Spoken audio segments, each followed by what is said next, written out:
आप देख रहे हैं just action Hindi news, Bharat का नंबर 1 न्यूज नेटवर्क। तो अनुप्रिया पटेल को मिल गया जवाब, ऐसा ना कभी हुआ ना ही कोई नियम है। आईएएस अधिकारी ने बताए फैक्ट। अनुप्रिया पटेल के पत्र का प्रदेश सरकार ने दिया जवाब। मुख्यमंत्री को लिखे पत्र पर अपर मुख्य सचिव नियुक्ति एवं कार्मिक ने अनुप्रिया को तथ्यों से कराया अवगत।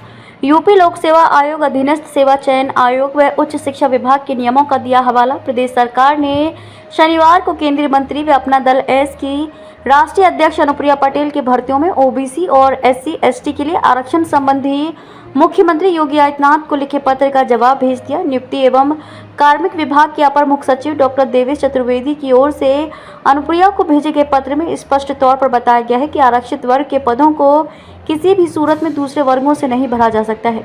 पत्र में उत्तर प्रदेश लोक सेवा आयोग, उत्तर प्रदेश अधीनस्थ सेवा चयन आयोग व उच्च शिक्षा विभाग के नियमों का हवाला दिया गया है। 3 पेज के पत्र में बताई प्रक्रिया। डॉक्टर चतुर्वेदी ने 3 पेज के पत्र में लिखा कि उत्तर प्रदेश लोक सेवा आयोग की साक्षात्कार प्रक्रिया कोडिंग आधारित होती है, जिसमें अभ्यर्थियों का क्रमांक, नाम, रजिस्ट्रेशन संख्या, आरक्षण श्रेणी एवं आयु को छिपा दिया जाता है। यानी कि साक्षात्कार परिषद के समक्ष अभ्यर्थी का व्यक्तिगत विवरण नहीं होता है।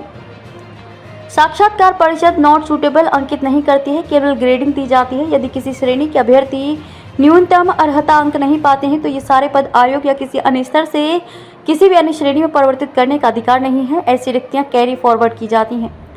उन्होंने उत्तर प्रदेश अधीनस्थ सेवा चयन आयोग का भी हवाला देते हुए लिखा कि उत्तर प्रदेश अवर स्त्री पदों पर सीधी भर्ती, साक्षात्कार का बंद किया जाना, नियमावली 2017 की लागू होने के बाद समूह ग के पदों पर चयन में साक्षात्कार की व्यवस्था खत्म कर दी गई है। पहले भी SC/ST व OBC के लिए आरक्षित पदों पर अनारक्षित श्रेणी के अभ्यर्थियों को चयनित करने का ना तो प्रावधान है और ना ही कभी ऐसा चयन हुआ है। डॉक्टर चतुर्वेदी ने उच्च शिक्षा विभाग के बारे में भी बताया कि उनके अधीन राज्य विश्वविद्यालय स्वायत्त शासी संस्थान होते हैं। राज्य विश्वविद्यालयों में शैक्षिक पदों पर नियुक्तियां स्वयं के स्तर से की जाती हैं। वहां भी आरक्षित पदों पर यदि योग्य अभ्यर्थी नहीं मिलते हैं तो आगामी वर्ष के लिए आरक्षित वर्ग की सीट परिवर्तित नहीं की जाती है।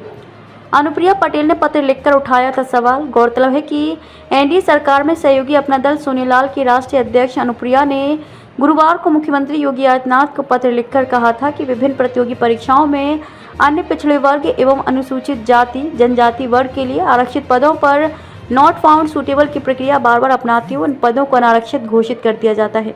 अनुप्रिया के आरोप साक्षात्कार के आधार पर भर्ती प्रक्रिया को लेकर थी। उन्होंने मांग की थी कि सरकार आवश्यक प्रावधान करते हुए साक्षात्कार आधारित नियुक्ति प्रक्रिया वाली प्रतियोगी परीक्षाओं में OBC और SC/ST के लिए आरक्षित पदों को इन्हीं वर्गों के अभ्यर्थियों से भरा जाना अनिवार्य करे। इसके लिए चाहे कितनी बार भी नियुक्ति प्रक्रिया करनी पड़े।